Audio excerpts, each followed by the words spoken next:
नमस्कार, स्वागत आहे तुमचं सुखाचा आहार या चॅनलवर। पारंपरिक, आरोग्यदायी आणि झटपट मराठमोळ्या रेसिपीज तुम्हाला इथेच मिळतील।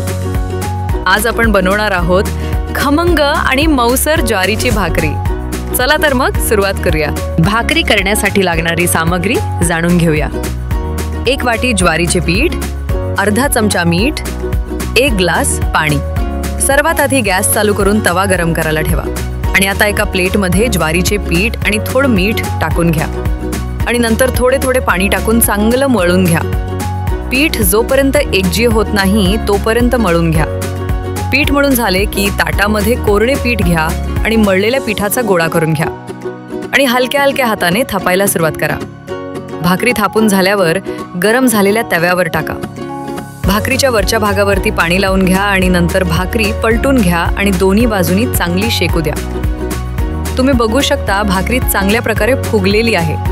तयार झालेली भाकरी काढून घ्या तर आपली खमंग आणि मऊ ज्वारीची भाकरी तयार आहे। कशी वाटली ही पारंपरिक भाकरी?